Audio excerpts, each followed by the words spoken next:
तो सुखबीर सिंह बादल ने इजलास रद्द होने ते राजपाल दे फैसले का स्वागत किया है। सुखबीर सिंह बादल ने कहा कि इजलास रद्द होने दे नाल पब्लिक दे करोड़ों रुपए बचणगे। भगवंत मान दा गेम प्लान फेल हो गया है।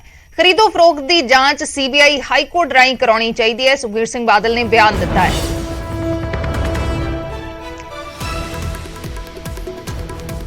अकाली दल के प्रधान सुखबीर सिंह बादल ने राजपाल के फैसले का स्वागत किया है ते कहा है कि इजलास रद्द होने दे नाल लोकां दे करोड़ों रुपए बचणगे ते यह भी कहा कि भगवंत मान का गेम प्लान फेल हो गया है। जे जांच करानी सी बहुमत साबित करने की जरूरत नहीं, सगों खरीदो फरोख्त की जांच सीबीआई या फिर हाईकोर्ट राही हुंदी।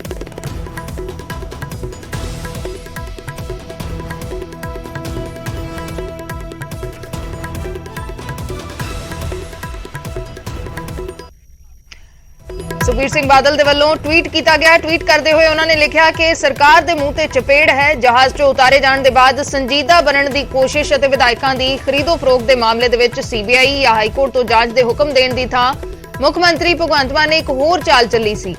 सीएम ने विधानसभा का इजलास सिर्फ खुद च विश्वास बहाली दे लई सद्दिया सी, जिहड़ा इस वेले घट है। धन्नवाद, इस गैर कानूनी इजलास नूं रोकण दे नाल करोड़ों रुपए लोकां दे करोड़ों रुपए बच गए ने। सुखबीर सिंह बादल ने यह ट्वीट किया है।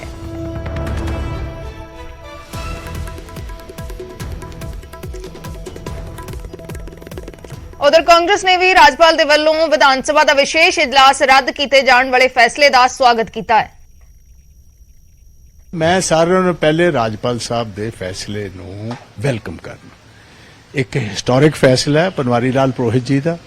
ये आम आदमी पार्टी ने सारे कायदे कानून छिक्के टंग दिते। कोई rules regulations procedure of assembly जिहड़ी है वो लॉ ही नहीं करते। कल्ला ओपोजिशन पार्टी नो कॉन्फिडेंस लैके आ सकती। पंजाब दे विच 17 सालां च ਜਦੋਂ ਦੀ असैम्बली बनी 1952 तो लैके एक बार भी ये नहीं होया। There is no provision by the book. कोई ये बिल्कुल उल्लंघना की जा रही सी। एंड राजपाल साहब ने जो ये किया इंस्टीट्यूशन नूं बचाया तबाह होने तो। मैं उन्होंने ये गल कही सी कि इंस्टीट्यूशनस तबाह कर रहे ने।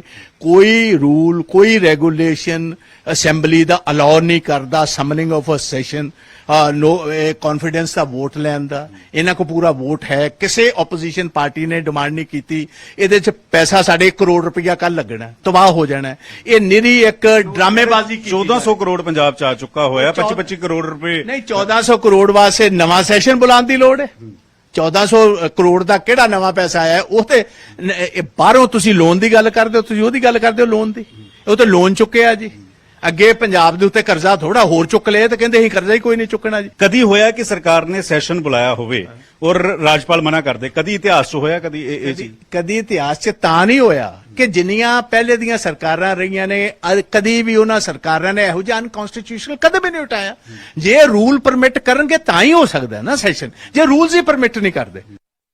अज पंजाब नूं रिमोट कंट्रोल राही दिल्ली तो फिर चलाउण दी जिहड़ी कोशिश सी वो एक बारी फिर फेल हो गई। दिल्ली दे कई मॉडल फेल होंदे वेखे और पंजाबी कदे बर्दाश्त नहीं कर सकते कि दिल्ली पंजाब या पंजाबियों नूं रिमोट कंट्रोल करे।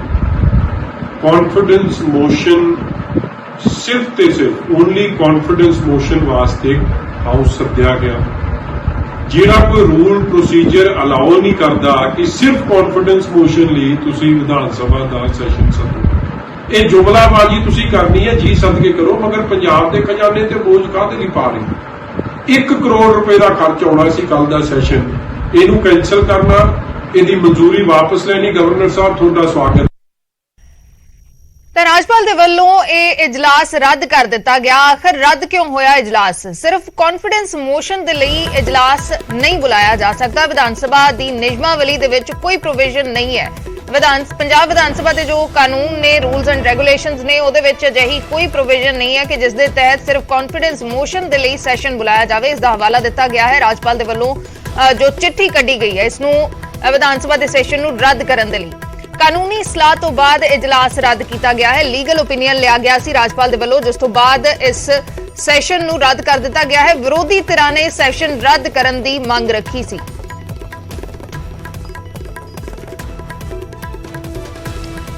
तो इजलास रद्द होने दे मायने की ने?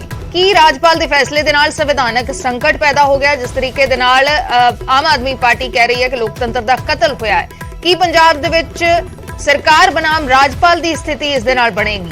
ਕੀ ਸਰਕਾਰ ਤੇ ਰਾਜਪਾਲ ਦੇ ਅਧਿਕਾਰਾਂ ਵਿਚਾਲੇ ਟਕਰਾਅ ਵਧੇਗਾ? ਰਾਜਪਾਲ ਦੇ ਫੈਸਲੇ ਨਾਲ ਕੀ ਕਾਨੂੰਨੀ ਉਲਝਣਾਂ ਹੋਰ ਵਧਣਗੀਆਂ?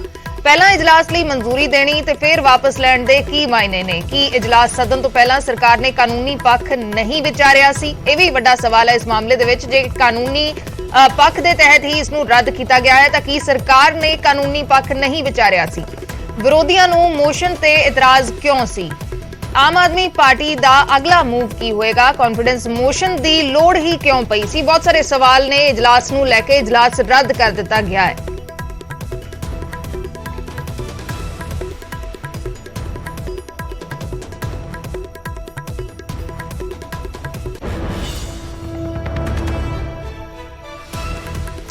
ਉਧਰ ਐਡੀਸ਼ਨਲ ਸੋਲਿਸਿਟਰ ਜਨਰਲ ਸਤਿਪਾਲ ਜੈਨ, ਜਿਨ੍ਹਾਂ ਤੋਂ ਲੀਗਲ ਓਪੀਨੀਅਨ ਰਾਜਪਾਲ ਦੇ ਵੱਲੋਂ ਲਿਆ ਗਿਆ ਸੀ, ਉਹਨਾਂ ਨੇ ਨਿਊਜ਼ 18 ਦੇ ਨਾਲ ਗੱਲਬਾਤ ਕੀਤੀ ਤੇ ਇਸ ਪੂਰੇ ਮਸਲੇ ਨੂੰ ਲੈ ਕੇ ਉਹਨਾਂ ਨੇ ਦੱਸਿਆ ਕਿ ਕਿਹੜੇ ਪਹਿਲੂਆਂ ਦੇ ਤਹਿਤ ਇਹ ਵਿਸ਼ੇਸ਼ ਇਜਲਾਸ ਨਹੀਂ ਬੁਲਾਇਆ ਜਾ ਸਕਦਾ। ਜਨਰਲ ਆਫ ਇੰਡੀਆ ਸਤਿਪਾਲ ਜੈਨ ਨੇ ਧੀਰਜ ਜੈਨੋ ਦੇ ਬੇਟੇ ਇੱਥੇ ਮੌਜੂਦ ਨੇ। ਸਰ, ਤੁਹਾਡੇ ਤੋਂ ਰਾਏ ਲਈ ਗਈ ਹੈ, ਗਵਰਨਰ ਦਾ ਜਿਹੜਾ ਲੈਟਰ ਆਪਾਂ ਦੇਖੀਏ ਕਿ ਤੁਹਾਡੇ ਤੋਂ ਲੀਗਲ ਓਪੀਨੀਅਨ ਲਿੱਤਾ ਗਿਆ ਔਰ सैशन कैंसिल। लीगल ओपिनियन की कहता है सर? देखिए, कल राज्यपाल महोदय ने पंजाब सरकार के कहने पर ये एक विशेष सत्र बुलाया था और सत्र में बुलाते समय जो पंजाब सरकार ने पत्र भेजा था और रेजोल्यूशन था, उसमें लिखा था कि सिर्फ और सिर्फ विश्वास मत प्राप्त करने वाला विचार डिस्कस होगा और कोई विषय पर चर्चा नहीं होगी, ये लिखा हुआ था उसके अंदर। राज्यपाल ने नॉर्मल रूटीन में सेशन बुला लिया। आज 3 प्रमुख नेताओं ने, विरोधी दल के नेता श्री प्रताप सिंह बाजवा, भारतीय जनता पार्टी के नेता और विधायक अश्विनी शर्मा और सुखपाल सिंह खैरा, उन्होंने लिखित रूप से राज्यपाल को शिकायत की और पूर्व डिप्टी स्पीकर वीर देवेंद्र सिंह, उन्होंने अखबारों में बयान दिया जिसमें उन्होंने एक बहुत बड़ा संवैधानिक मुद्दा उठाया। उन्होंने कहा कि पंजाब विधानसभा के जो कंडक्ट रूल्स हैं, बिजनेस के रूल्स हैं, उसमें अविश्वास प्रस्ताव का प्रावधान तो है, लेकिन विश्वास मत प्राप्त करने का कोई भी नहीं है। इस कारण से उन्होंने मेरे से लीगल ओपिनियन मांगा। मैंने सारा अध्ययन किया और क्योंकि ये विषय कल तक था और कल ही आया था तो आज ही लीगल ओपिनियन देना आवश्यक था। तो सारा अध्ययन करने के बाद मैंने अपना लीगल ओपिनियन दिया कि किसी भी मुख्यमंत्री को विश्वास मत तब हासिल करना होता 3 परिस्थितियों में। एक, जब सरकार बनती है, मान लीजिए उस समय स्पष्ट नहीं होता कि आपका बहुमत है या नहीं है, लेकिन आप लार्जेस्ट पार्टी हैं, तो आपको कहा जाता है राज्यपाल की तरफ से कि आपने बहुमत साबित करना है इतने दिनों के अंदर, तो वो विश्वास मत लेते हैं। दूसरी स्थिति, मान लीजिए आपको जब सरकार बनी तब बहुमत था, बाद में कहीं शंका पैदा हो गई है, कोई तोड़फोड़ हो गई है, कुछ लोग छोड़ रहे हैं, समर्थन वापस ले रहे हैं, उस स्थिति में राज्यपाल उनको कहते हैं कि आप विश्वास मत प्राप्त करो। तीसरी स्थिति, आपके खिलाफ विरोधी दल अविश्वास प्रस्ताव पेश करना चाह रहे हैं, लिखकर दे रहे हैं राज्यपाल को, विधानसभा का सेशन नहीं बुलाया जा रहा क्योंकि उसके दिन को टाला जा सके, तो उस स्थिति में राज्यपाल विश्वास मत प्राप्त करने के लिए कह सकते हैं। तीनों परिस्थितियों में राज्यपाल ही निर्देश देंगे मुख्यमंत्री को कि आप विश्वास मत प्राप्त करें।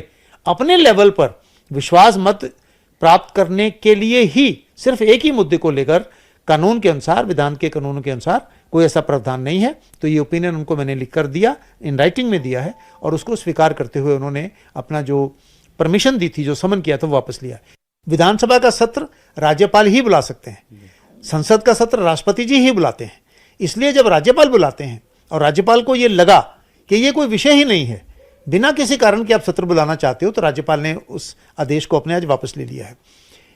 जो भी सरकार चलती है, विधानसभा चलती है, भारत के संविधान ने सभी के अंदर सीमाओं का बंटवारा किया है।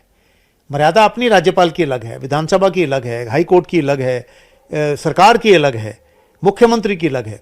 सबको अपनी अपनी मर्यादाओं में रहकर काम करना होता है। तो अगर सरकार अपनी मर्यादा का उल्लंघन कर रही है तो राज्यपाल को पूरा हक है कि वो सरकार को मर्यादा में रखे और ऐसा कोई काम ना करे जो संविधान के विरुद्ध हो।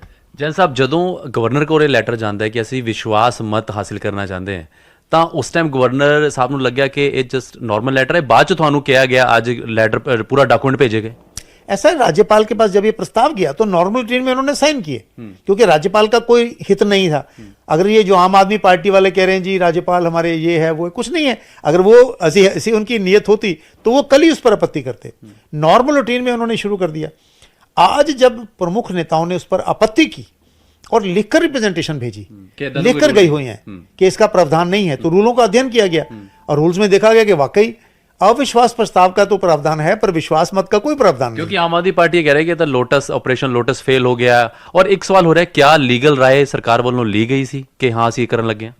सरकार ने लीगल राय ली या नहीं ली ये तो सरकार बता सकती है, मुझे इसके बारे में जानकारी नहीं है, ये सरकार बताएगी। लेकिन चाहे लीगल राय ली है चाहे नहीं ली है, पर जो उनका कदम था वो कानून के विरुद्ध था और राज्यपाल ने तुरंत उसको, जो ही सारी जानकारी उनके सामने आई, उन्होंने उसको ठीक किया है और मैं समझता हूं कि राज्यपाल का निर्णय ठीक है। अदरवाइज तो कहीं भी कोई भी विधानसभा किसी भी काम के लिए आप बुला लोगे। आज आपने विश्वास मत के लिए बुलाई है क्योंकि आपको कुछ अपने विधायकों पे हो सकता है उनकी मंशा, उन पर शक हो, और कल को किसी और काम के लिए बुला लोगे जो संविधान अनुमति नहीं देता। ये विधानसभा है, संविधान के अनुसार काम करती है, लाखों रुपए का एक दिन का खर्चा होता है, इसकी महत्वता है, आगे के लिए लोगों की एक उदाहरण की जाती है। इसलिए जो राज्यपाल ने निर्णय किया है पूर्णतः संविधान और कानून और रूल के अनुसार। कोई ऐसी जगह, बंगाल में एक बार सेशन शायद ऐसा कॉल किया गया था, दिल्ली की बात करें, आपने पूरा खंगाला होगा संविधान, इतने बड़े बड़े केस आपने किए हैं। देखिए, हर एक स्थिति में जब मुद्दा उठता है तभी उस पर निर्णय होता है। मुझे किसी ने पूछा कि दिल्ली में भी तो विधानसभा का सेशन हुआ है। अब एक तो दिल्ली के रूल मुझे मालूम नहीं, मैंने अध्ययन नहीं किया। नंबर 2, मान लीजिए रूल की उल्लंघना है, हो रही थी, तो हो सकता है किसी ने आपत्ति ही ना की हो। एक छोटे से ब्रेक दे रुकते हैं।